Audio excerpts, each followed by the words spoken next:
Bismillahirrahmanirrahim. I welcome you all to my today's class, Billion Laughs with me. আজকে আমি একটা অত্যন্ত গুরুত্বপূর্ণ সাবজেক্ট নিয়ে আলোচনা করব।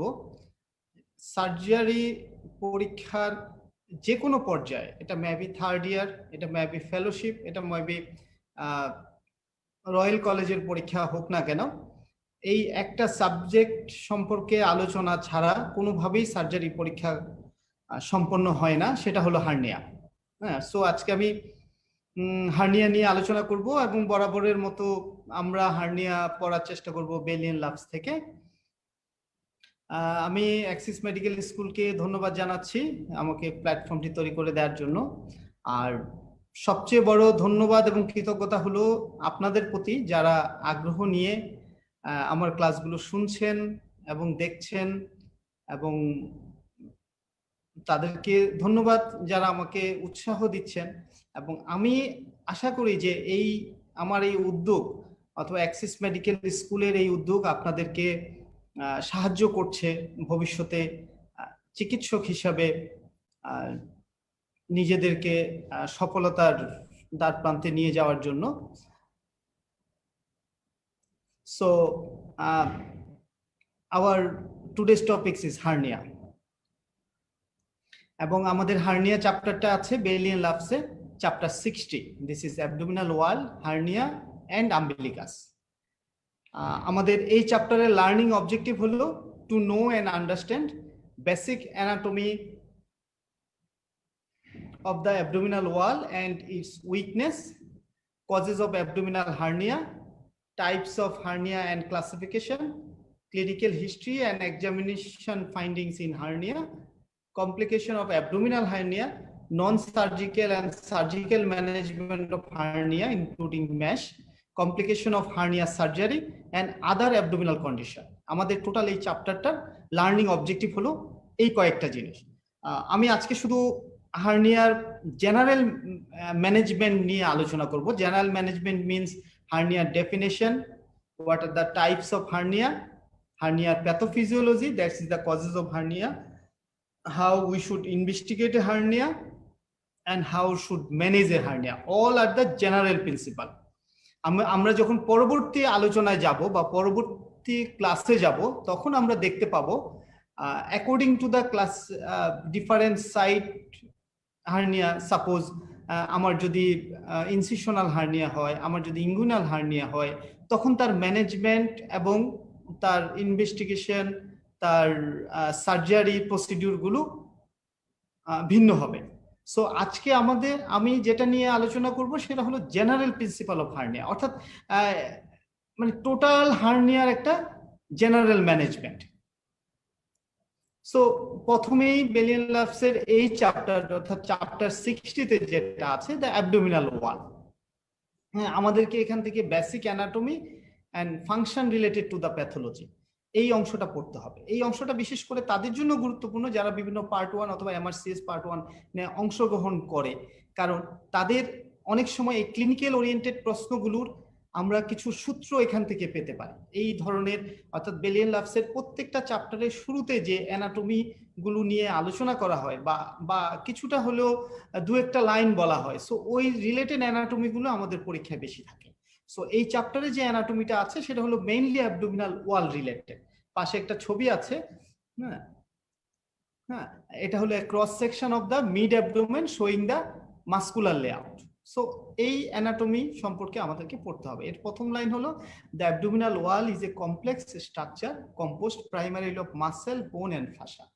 Its major function is to protect the enclosed organ of the gastrointestinal tract and urogenital tract, and secondary function is mobility, being able to flex, extend, rotate and vary its capacity. Flexibility requires elasticity and stretch, and which comprise abdominal wall strength. বাকি details অ্যানাটমিতে আমি যাব না। Anatomy আপনারা যারা third year, fourth year, fifth ইয়ারে আছেন তারা পড়ে নেবেন, আর যারা আছেন তার পরবর্তী পর্যায়ে পোস্ট গ্রাজুয়েশন পর্যায়ে যারা আমার এই লেকচার শুনছেন বা দেখছেন, তারা যদি মনে করেন অ্যানাটমিটা আপনাদের পছন্দের অ্যানাটমি বই থেকে পড়ে নিতে পারেন। দেন হলো আমাদের জন্য গুরুত্বপূর্ণ হলো হার্নিয়ার ডেফিনেশন। হ্যাঁ, মেডিকেল সায়েন্সে আমরা যতগুলো ডেফিনেশন শিখবো, আমি সবসময় প্রেফার করি যে একটা ডেফিনেশন একটা রিকগনাইজ বই থেকে আমি হুবহু মুখস্থ করব, এবং এটা আমার জীবনের প্রত্যেকটা পরীক্ষায় আমি একই ডেফিনেশন আমি ইউজ করব। সো যে কোনো ডেফিনেশন মুখস্থ করার আগে আপনি দরকার হলে 3টা 4টা ডেফিনেশন দেখে দেন তার মধ্যে থেকে একটা পছন্দ করতে পারেন। কারণ এটা আমি মনে করি যে আমি থার্ড ইয়ারে একবার একটা ডেফিনেশন মুখস্থ করব, ফোর্থ ইয়ারে একটা করব, পোস্ট গ্রাজুয়েশনে একটা করব, এরকমটা করার খুব একটা প্রয়োজন আছে বলে আমি মনে করি না।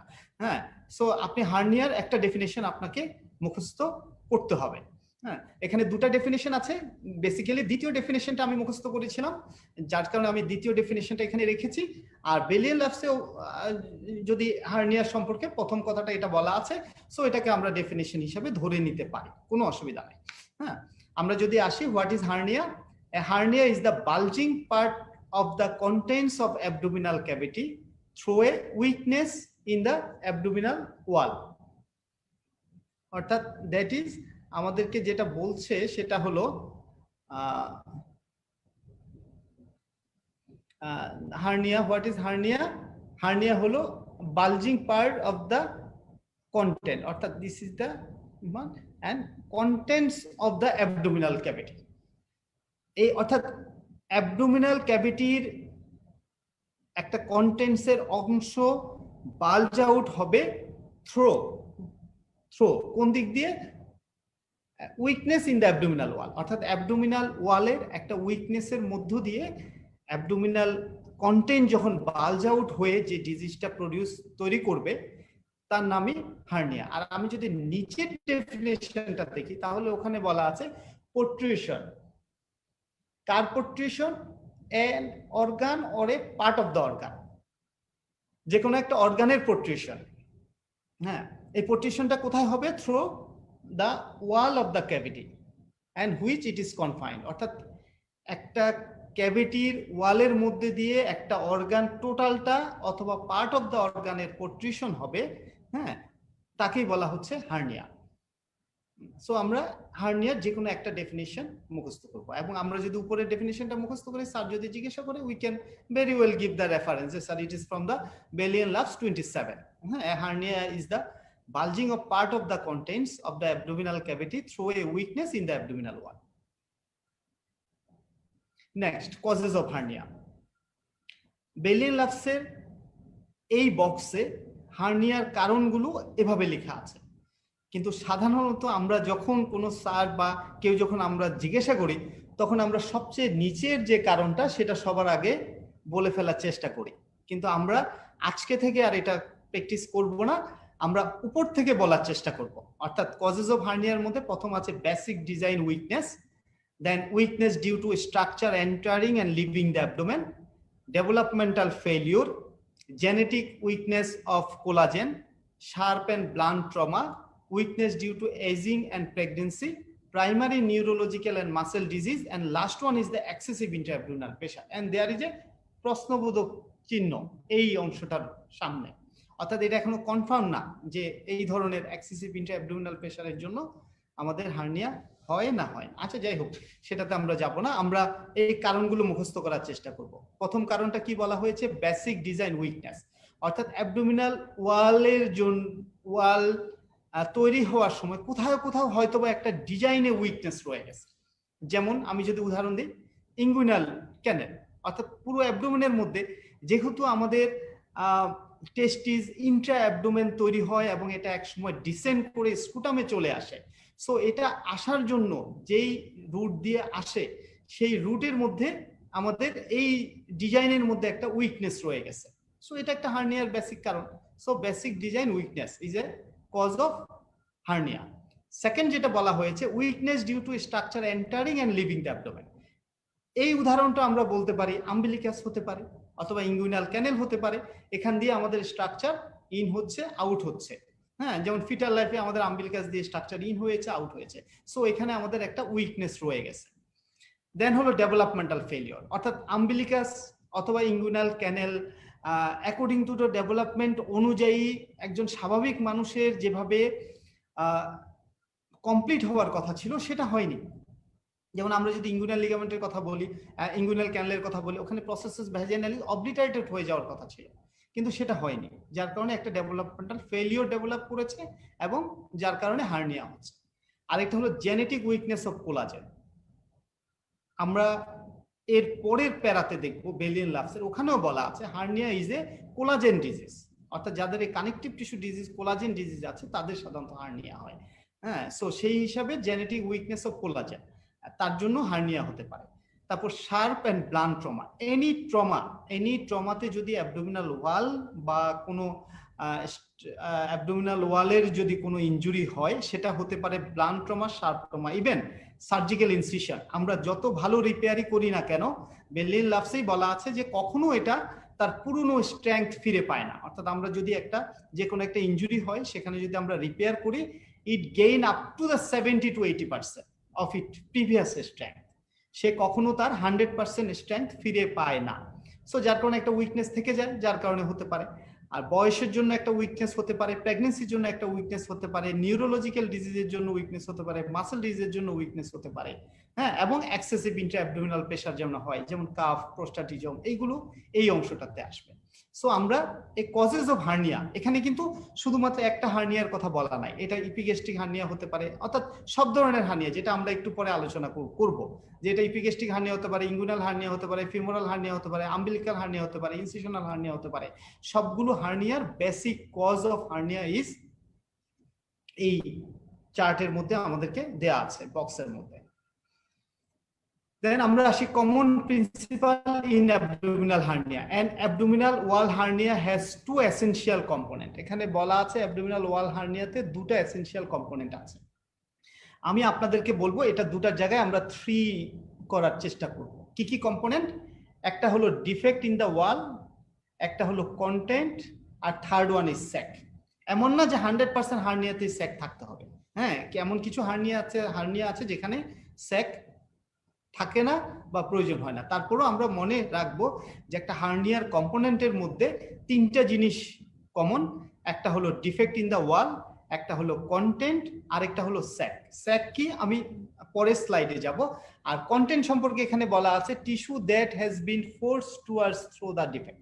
অর্থাৎ এই ডিফেক্টের মধ্য দিয়ে যে টিস্যুটা ফোর্স আউট হবে, প্রোট্রুশন হবে, বালজিং হবে, সেটাকেই বলা হচ্ছে content.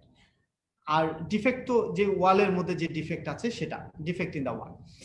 The weakness may be entirely in the muscle, such as the incisional hernia. It may be also in the fascia, similar to an epigastric hernia. এখানে উইকনেসটা কোথায় সে সম্পর্কে একটা আলোচনা করা হয়েছে। আর এই যে এই হার্নিয়ার উইকনেসের মধ্যে বনি কম্পোনেন্টও হতে পারে, সেটার একটা উদাহরণ হলো ফিমোরাল হার্নিয়া। আপনারা এই অংশটা, বাকি কিছু লেখা আছে যেটা আমি এখানে নিয়ে আসিনি, আপনারা বাকি অংশটা পড়ে নিতে পারেন, আমি শুধু গুরুত্বপূর্ণ অংশটা নিয়ে এসেছি। দেন আমরা দেখব দিস স্যাক। স্যাক কি? স্যাক হলো আসলে বেসিক্যালি পেরিটোনিয়াম। স্যাক হলো বেসিক্যালি কি? পেরিটোনিয়াম। অর্থাৎ ডিফেক্টের মধ্য দিয়ে সেখানে যদি পেরিটোনিয়াল লাইনিং থাকে, হ্যাঁ, সো কন্টেন্ট যখন বালজ আউট হবে, বের হয়ে আসবে, ফোর্স আউট হবে, তখন সে এই পেরিটোনিয়ামটাকে ধীরে ধীরে এনলার্জ করে যেই থলির মতো জিনিসটা তৈরি করবে, দ্যাট ইজ দ্য স্যাক। ওকে। আবার এই স্যাকের মধ্যে যে ন্যারোয়েস্ট পার্ট অফ দ্য স্যাক থাকবে, যেটা থাকবে অ্যাবডোমিনাল ওয়াল ডিফেক্টের অংশে, তাকে আমরা বলবো নেক অফ দ্য স্যাক। হ্যাঁ, সো আমরা এই নেক অফ দ্য স্যাক কি, এটা আমরা মনে রাখবো, স্যাক এবং স্যাকের নেক কোনটা। হ্যাঁ, আমি যদি এরকম ভাবে দেখাই আপনাদের, এখানেই আমি দেখাই, এরকম ভাবে যদি আমার এটা যদি স্যাক হয়, হ্যাঁ, এই অংশটা যদি আমার স্যাক হয়, তাহলে এখানে যে অংশটা ডিফেক্টের মধ্যে দিয়ে আসে সেই অংশটাকে আমরা নেক বলবো। ওকে। এখানে হার্নিয়ার সম্পর্কে 2 ধরনের হার্নিয়ার কথা এখানে বলা আছে। একটা হলো রিডিউসিবল হার্নিয়া, একটা হলো ইরিডিউসিবল হার্নিয়া। আমরা কিছুক্ষণ পরে যখন ক্লাসিফিকেশন করব, তখন আমরা এই ব্যাপারগুলো আরো ক্লিয়ার হবো। তার আগে যেহেতু এখানে এই শব্দ দুটো এসেছে, আমি এই শব্দ দুটো বলি। একটা হলো রিডিউসিবল হার্নিয়া, একটা হলো ইরিডিউসিবল হার্নিয়া। রিডিউসিবল হার্নিয়া মানে যেটার কন্টেন্টটা ফ্রিলি আসা যাওয়া করতে পারে, অর্থাৎ কন্টেন্টটা একবার স্যাকে যাবে, একবার অ্যাবডোমিনাল ওয়ালে আসবে। ওকে। আমরা হার্নিয়া আবার যদি আমি বলি, হার্নিয়াটা তাহলে কি হলো? অ্যাবডোমিনাল ওয়ালে একটা উইকনেস আছে, সেই উইকনেস দিয়ে অ্যাবডোমেনের একটা কন্টেন্ট অথবা একটা অর্গান, যেমন এটা হতে পারে স্মল ইন্টেস্টাইন, এটা হতে পারে ওমেন্টাম, এটা হতে পারে সিগময়েড কোলন, এটা হতে পারে any other extra peritoneal tissue, যখন এই কন্টেন্ট গুলো এই অ্যাবডোমিনাল ওয়ালের উইকনেস দিয়ে যখন বের হয়ে আসবে, হ্যাঁ, তখন এইটা হার্নিয়া, তখন যে ডিজিজটা তৈরি হবে তাকেই আমরা বলছি হার্নিয়া। এখন এই কন্টেন্টটা যদি ইজিলি এই স্যাক এবং অ্যাবডোমিনাল ওয়ালের মধ্যে যদি ফ্রিলি আসা যাওয়া করতে পারে, তখন আমরা তাকে বলবো রিডিউসিবল হার্নিয়া। আর এটা যদি কোনো অ্যাডিশনের কারণে যদি এটা আসা যাওয়া না করতে পারে, তখন আমরা এটাকে বলবো ইরিডিউসিবল হার্নিয়া। দেন এই যে এখন আমরা আসবো ডিফারেন্ট টাইপ অফ হার্নিয়া। এখানে যেটা বলা হয়েছে summary box 60.2 type of hernia by complexity, এখানে সরি এখানে বলা হয়েছে অ্যাকর্ডিং টু দ্য কমপ্লেক্সিটি, অর্থাৎ এখানে হলো টাইপ অফ হার্নিয়া নিয়ে আলোচনা করা হয়েছে। এর সঙ্গেও আরো কিছু টাইপ আছে, আমি আপনাদের সেগুলো বলি। যেমন একটা হলো ইন্টারনাল হার্নিয়া, একটা এক্সটার্নাল হার্নিয়া, আমরা এভাবে বলতে পারি। যদি ইন্টারনাল হার্নিয়া সম্পর্কে কিছু কথা কিছুক্ষণ পরে আমি আবার আলোচনা করব।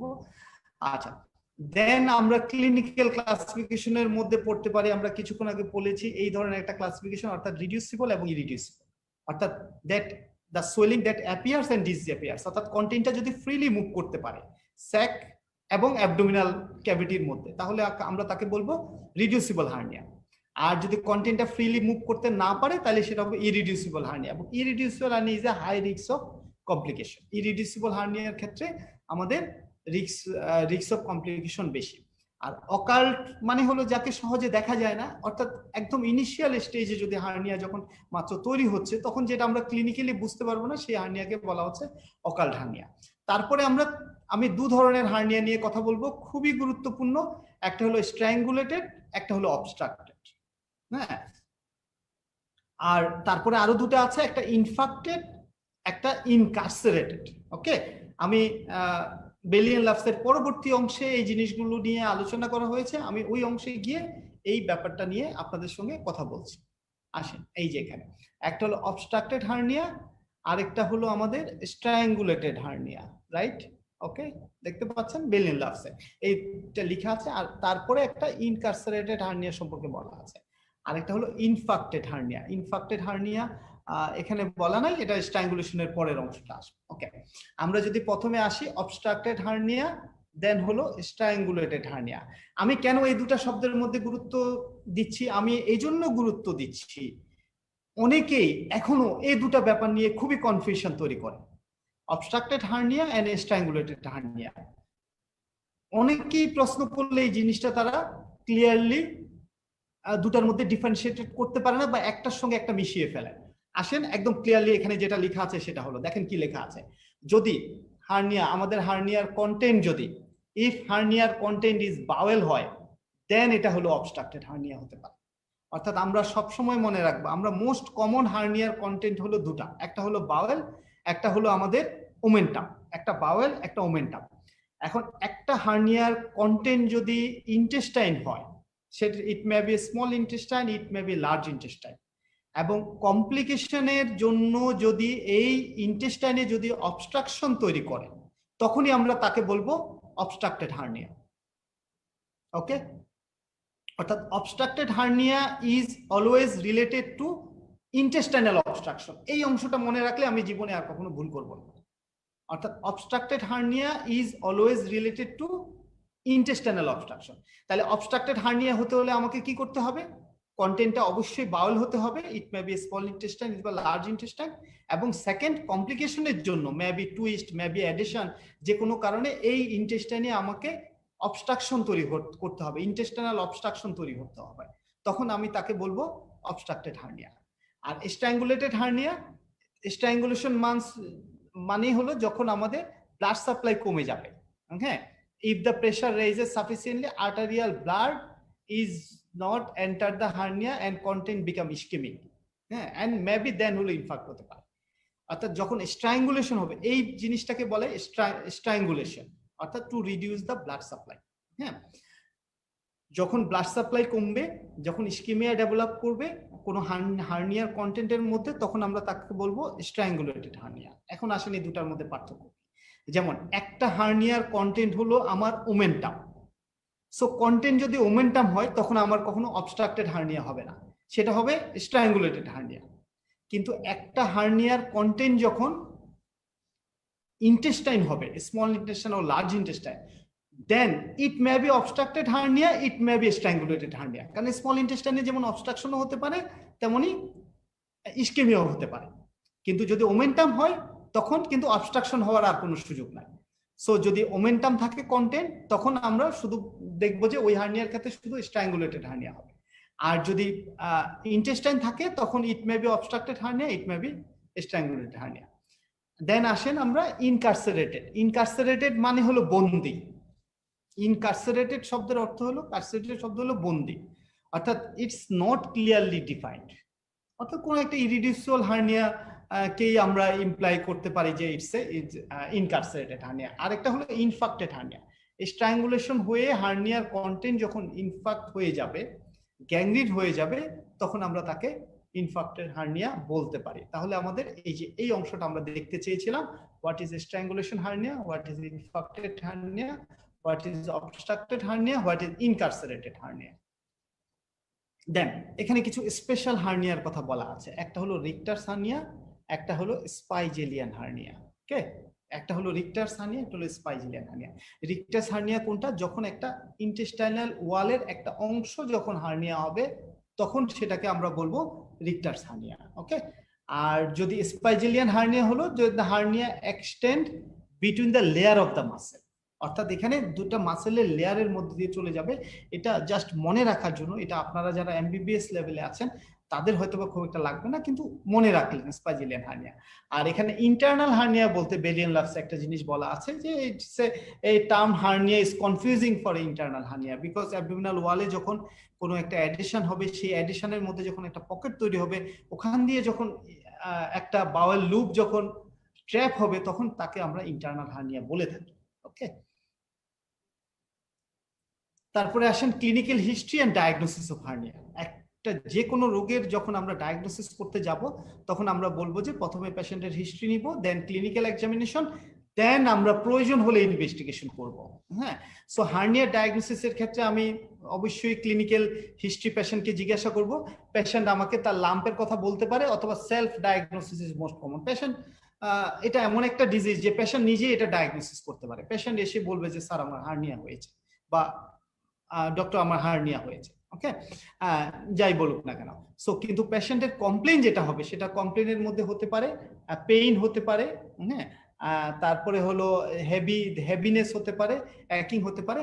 আর তারপরে যদি ফার্দার কোনো কমপ্লিকেশন হয়, যেমন যদি স্ট্র্যাঙ্গুলেশন হয়, অবস্ট্রাক্টেড হার্নিয়া হয়, তাহলে ইন্টেস্টাইনাল অবস্ট্রাকশনের ফিচার থাকবে। স্ট্র্যাঙ্গুলেশন হার্নিয়া থাকলে ইস্কিমিয়ার ফিচার থাকবে। হ্যাঁ, সেগুলো আমরা ধীরে ধীরে যখন স্পেসিফিক হার্নিয়া পড়বো, কমপ্লিকেটেড হার্নিয়া পড়বো, তখন আমরা বাকি ফার্দার গুলো বলে নেব। নর্মালি হার্নিয়ার কি কমপ্লিকেশন থাকবে? পেশেন্ট বলবে যে একটা সোয়েলিং থাকবে, একটা লাম্প থাকবে, এবং এই লাম্পটা সম্পর্কে পেশেন্ট বলতে পারে, কমপ্লেন করতে পারে যে তার মাঝে মধ্যে হ্যাভিনেস ফিল হয় অথবা অ্যাকিং পেইন হয়। Then examination of hernia. Examination of হার্নিয়াটা মেইনলি আমরা এক্সামিনেশনের বই থেকে পড়বো। এখানে যেটা বলা আছে, হার্নিয়ার এক্সামিনেশন প্রথমে আমরা লাইং অবস্থায় করব, তারপর আমরা স্ট্যান্ডিং অবস্থা করব। আমরা যদিও এই প্রসিডিউরটা সাধারণত রিভার্স বেশি প্র্যাকটিস করে থাকি। সো আমি এক্সামিনেশন নিয়ে কথা বলবো না, এটা একটা ক্লিনিক্যাল আলোচনা। আমরা এক্সামিনেশনের বই থেকে অথবা ক্লিনিক্যাল ক্লাসে how hernia should B examine সেটা আমরা পড়ে নেব। দেন আসি এই অংশটার অংশ, বেলিয়ান-লাভস এর প্রত্যেকটা বক্স এবং ছবি আমাদের জন্য গুরুত্বপূর্ণ, যার কারণে এই অংশে যে বক্স গুলো আছে সেগুলো আমি এখানে তুলে নিয়ে আসি। যেমন একটা হার্নিয়া যখন ক্লিনিক্যাল এক্সামিনেশন করব, তখন আমরা কি কি দেখবো, এই জিনিসগুলো এখানে বলা আছে। আমরা রিডিউসিবিলিটি দেখবো, কাফ ইম্পালস দেখবো, টেন্ডারনেস দেখবো, ওভারলাইং স্কিন দেখবো, মাল্টিপল ডিফেক্ট আছে কিনা, প্রিভিয়াস কোনো রিপেয়ারের সাইন আছে কিনা, অর্থাৎ প্রিভিয়াস কোনো স্কার আছে কিনা, সার্জারি আছে কিনা, অর্থাৎ এটা কি রিকারেন্ট হার্নিয়া না প্রাইমারি হার্নিয়া।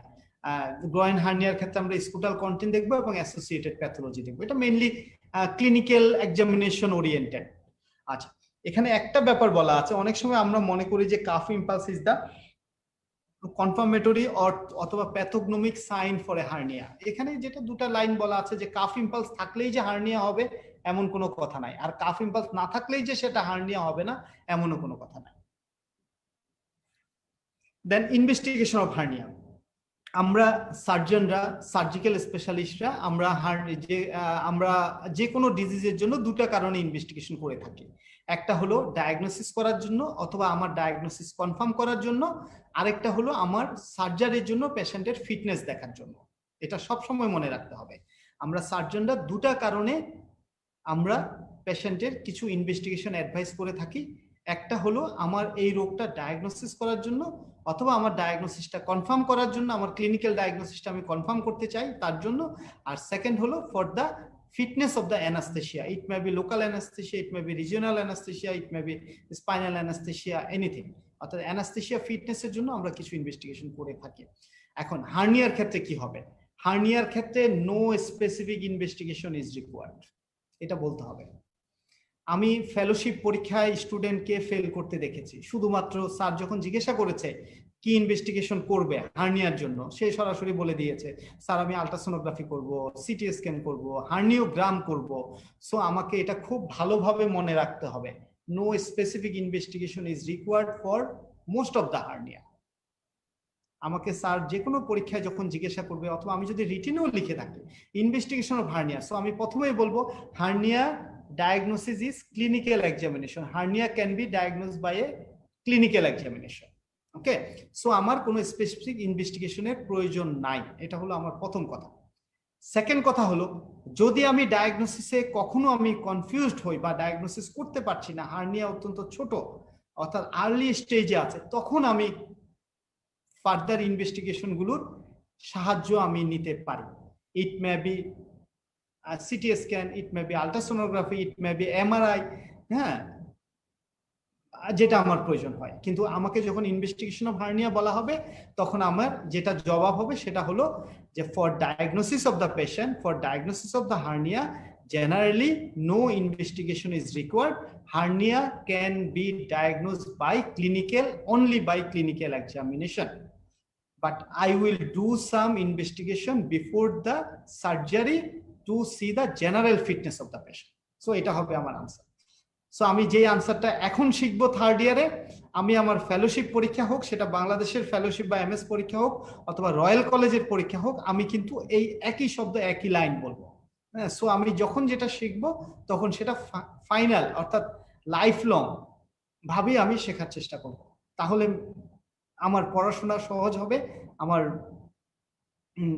পরীক্ষার জন্য প্রিপারেশনটা আমার সহজ হয়ে যাবে।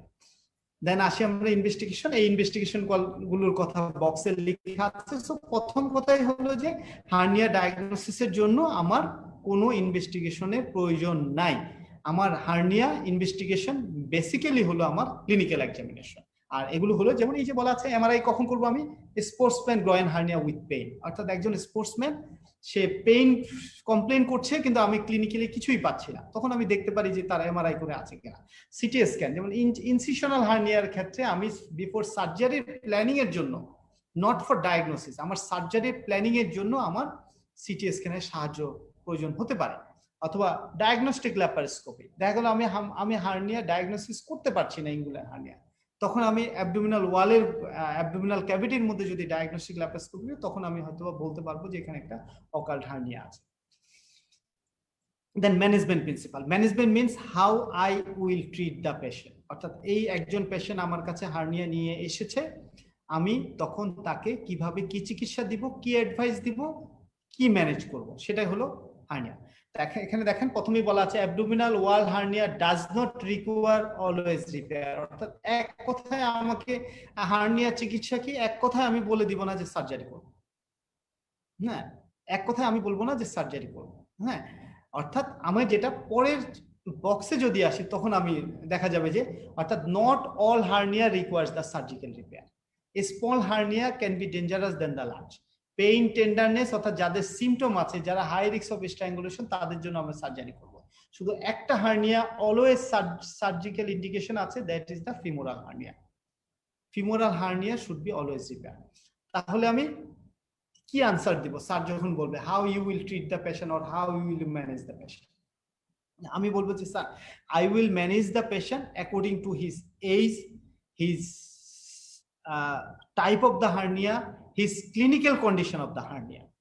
ওকে, যেমন আমি যদি তারপরে যদি উদাহরণ দিই, যেমন যদি ইয়াং অ্যাডাল্ট পেশেন্ট হয়, হ্যাঁ, যদি আমার ইয়াং পেশেন্ট হয় তখন আমি কি করব, তখন আমি তাকে সার্জারি অ্যাডভাইস করব। কারণ আর্লি এজে যখন হার্নিয়াটা হবে, সে এখনো একটা লম্বা সময় আশা করি আমরা তারা বেঁচে থাকবে, সো তার ভবিষ্যতে কমপ্লিকেশন হওয়ার সম্ভাবনা আছে, সো আমরা তাকে সার্জারি আমরা অফার করব। আর যদি দেখা যায় একজন বয়স্ক মানুষ, হ্যাঁ, তার হার্নিয়াটা ইরিডিউসিবল, বয়স্ক মানে maybe it is 70 years, maybe 80 years, হ্যাঁ, তার একটা হার্নিয়া আছে, ইট ইজ সহজে, ইট ইজ রিডিউসিবল, স্মল, তখন আমরা তাকে ওয়াচফুল ওয়েটিং করতে পারি, অর্থাৎ তাকে আমরা অবজারভেশনে রাখতে পারি। তাকেও যে আমরা হার্নিয়ার জন্য সার্জারি অ্যাডভাইস করে দেব এমন কিছু না। কিন্তু যদি ইরিডিউসিবল হার্নিয়া হয়, হার্নিয়া যদি বড় থাকে, যদি pain and tenderness clinical symptom থাকে, হ্যাঁ, অথবা যদি আমাদের আগে যেটা আমরা পড়েছি সেটা হলো যে আমাদের যদি ফিমোরাল হার্নিয়া হয়, তখন আমরা অবশ্যই সার্জারির অ্যাডভাইস করব। ওকে, সো আমার জানতে হবে আমি কাকে কাকে সার্জারির অ্যাডভাইস করব। কি কি পেলাম? একটা পেলাম হলো ইয়াং পেশেন্ট যদি হয় তাকে আমি সার্জারির অ্যাডভাইস করব। একটা যদি আমার যদি মনে হয় যে হার্নিয়াটা কমপ্লিকেশন তৈরি করবে, অথবা পেশেন্ট যদি সিমটোমেটিক হয়, দেন আমি সার্জারির মানে অ্যাডভাইস করব। আমার যদি ফিমোরাল হার্নিয়া হয় তাহলে অবশ্যই আমি সার্জারির অ্যাডভাইস করব। হ্যাঁ, আর আমাকে এখানে জানার ব্যাপার হলো যে কখন আমি একটা পেশেন্টকে সার্জারির অ্যাডভাইস করব না। অর্থাৎ পেশেন্ট যদি অনেক বয়স্ক হয়, পেশেন্টের যদি অ্যানাস্থেসিয়া রিলেটেড যদি কোনো রিস্ক থাকে, হ্যাঁ, আমি সার্জারি করতে গেলাম কিন্তু একটা অ্যাক্সিডেন্ট হলো, সো সেরকম যদি কোনো কন্ডিশন, কোমরবিড কন্ডিশন যদি পেশেন্টের থাকে, কোমরবিড কন্ডিশন মানে ডিজিজ, ইট মে বি অ্যাজমা, ইট মে বি হার্ট ডিজিজ, ইট may B any other disease, পেশেন্টের এজ যদি বেশি হয় এবং পেশেন্টের হার্নিয়া যদি কোনো কমপ্লিকেশন তৈরি না করে, অর্থাৎ হার্নিয়া যদি তার লাইফের জন্য রিস্ক না হয়, এটা একটা রিডিউসিবল হার্নিয়া, স্মল হার্নিয়া, দেন আমরা 70 অথবা 80 এজের একজন পেশেন্টকে আমরা বলতে পারি যে ঠিক আছে, আমি আপনার এই হার্নিয়াটা অবজারভেশনে রাখলাম, যদি কোনো কমপ্লিকেশন হয়, যদি এই কন্ডিশনটা আপনার কোনো লাইফ থ্রেটেনিং কন্ডিশন, লাইফের জন্য থ্রেটের কন্ডিশনে পৌঁছে যায়, তখন আমরা অবশ্যই সার্জারি অফার করব। দেন আমরা আসি সার্জিক্যাল অ্যাপ্রোচ টু হার্নিয়া। এই সার্জিক্যাল অ্যাপ্রোচ হলো সব ধরনের হার্নিয়ার জন্য জেনারেল প্রিন্সিপাল, অর্থাৎ basic principal for all hernia. It may B inguinal hernia, it may B femoral hernia, it may B incisional hernia, it may B epigastric hernia, অর্থাৎ all হার্নিয়ার একটা basic principal. তারপরে আমরা individual হার্নিয়ার জন্য individual management principal তো আমরা পরবর্তী অংশে আমরা পড়ব। এই অংশে আমাদের বলা আছে সার্জিক্যাল অ্যাপ্রোচ টু হার্নিয়া, অর্থাৎ বেসিক প্রিন্সিপাল, 4টা বেসিক প্রিন্সিপালের কথা বলা আছে। হ্যাঁ, একটা হলো, প্রথমটা হলো কন্টেন্ট সম্পর্কে, দ্বিতীয়টা হলো সেক্স সম্পর্কে, থার্ড হলো নেক অফ দ্য হার্নিয়া অর্থাৎ ওয়ালের ডিফেক্ট সম্পর্কে, এন্ড দেন হলো আমরা রিইনফোর্সমেন্ট করব কিনা। এই 4টা সম্পর্কে আমাদেরকে বেসিক প্রিন্সিপাল গুলো। একটা হলো কন্টেন্ট। কন্টেন্ট কি করব আমরা? কন্টেন্টকে অবশ্যই রিডিউস করব। রিডিউস মানে কি? কন্টেন্ট কি? কন্টেন্ট হলো যেটা অ্যাবডোমিনাল ওয়াল থেকে যে অর্গানটা বের হয়ে আসছে, সো তার মেইন অরিজিনাল তার জায়গা হলো অ্যাবডোমিনাল ক্যাভিটি, সো আমরা অ্যাবডোমিনাল ক্যাভিটিকে তাকে ফেরত দেব। অর্থাৎ এটাকে বলে reduction of the hernial content, এটাকে বলে reduction of the hernial content, অর্থাৎ হার্নিয়াল কন্টেন্টটাকে আমরা রিডাকশন করব। এটাকে যদি আমি আমার বুঝার মতো যদি বলি, অর্থাৎ আমার যে কন্টেন্টটা আছে সেটাকে আমি অ্যাবডোমিনাল ক্যাভিটিতে ফেরত যাব। এখন দেখা যায় এটা যদি নন ভাওয়েল হয়, এটা যদি বাওয়েল হয়, বাওয়েল হলে আমরা রিপেয়ার করব, যদি ওমেন্টাম হয় এবং এটা যদি ইনফ্যাক্ট হয়, স্ট্রাঙ্গুলেশন হয়, যদি এটা অ্যাক্সিশন করতে অ্যাক্সিশন করব, কিন্তু বেসিক জিনিস হলো আমাদের কন্টেন্টটা আমরা রিডাকশন করব। সেকেন্ড হলো স্যাক কি করব? স্যাক যদি বড় হয় আমরা অ্যাক্সিশন করব, না হলে আমরা স্যাকটা মাসেলের ডিপ টু দ্য মাসেলে রিপ্লেস করে দিব, অর্থাৎ যে ডিফেক্টের মধ্যে দিয়ে স্যাকটা বের হয়ে আসছিল যে মাসেলের মাঝখান দিয়ে, সেখানে আমরা ডিপে নিয়ে যাব। দেন হলো যে নেক of the hernia. Neck of the hernia যেখানে ওয়ালে যে ডিফেক্টটা ছিল সেটাকে আমরা অ্যাপ্রক্সিমেশন করার চেষ্টা করব, ঠিক আছে? অর্থাৎ ওটা আমি রিপেয়ার করার চেষ্টা করব by suture or anything. Suture মানে সেলাই, অর্থাৎ আমরা রিপেয়ার করার চেষ্টা করব। এন্ড ফাইনালি ফোর্থ, এই মুহূর্তে আমরা যে কোনো হার্নিয়া কি করতে পারি, যে আমার যেহেতু ওয়ালে একটা ডিফেক্ট আছে, ওয়ালে একটা উইকনেস আছে, সেই উইকনেসটাকে আমি প্রিভেন্ট করার চেষ্টা করলে রিইনফোর্সমেন্ট করব, অর্থাৎ permanent reinforcement of the abdominal wall defect. এটা কিভাবে করতে পারি? এটা সুচার দিয়ে করতে পারি, সেলাই করে, অথবা আমি ম্যাশ বসাতে পারি। That is the mash 4। অর্থাৎ হার্নিয়ার সার্জিক্যাল অ্যাপ্রোচের মধ্যে তাহলে আমার কি কি আসলো? ফার্স্ট হলো আমার কন্টেন্ট রিডাকশন করতে হবে। সেকেন্ড, আমি স্যাকের এক্সিশন অথবা ক্লোজার, যেটাই করি না কেন, স্যাক যদি বড় হয় আমি এক্সট্রা অংশ এক্সিশন করব, আর স্যাক যদি স্মল হয় তাহলে মাসেলের ডিপ আমি রিপ্লেস করব। দেন অ্যাবডোমিনাল ওয়ালে যে ডিফেক্টটা আছে সেটাকে আমি রিঅ্যাপ্রক্সিমেশন করব এবং আমি রিইনফোর্সমেন্ট করব। হার্নিয়ার basic principle of surgery: content reduction, sac management, neck approximation and reinforcement by mesh or suture. এই চারটা হলো আমাদের surgical approach to the hernia. So আমি আজকে যেটা আলোচনা করলাম, হোয়াট ইজ হার্নিয়া, একটা ডেফিনেশন, দেন হলো হার্নিয়ার কজ, দেন হলো how will diagnose the hernia, then how different classification of hernia, then আমাদের how we will manage general basic principle of management of hernia. Next ক্লাসে ইনশাল্লাহ আমি individual hernia নিয়ে আলোচনা করব, হয়তোবা ইনগুইনাল হার্নিয়া, দেন হলো all the ventral hernia or other hernia group. So আজকে এখানেই, সবাইকে ধন্যবাদ ধৈর্য ধরে আমার এই ক্লাসে থাকার জন্য। শুভরাত্রি। Thank you. আসসালামু আলাইকুম।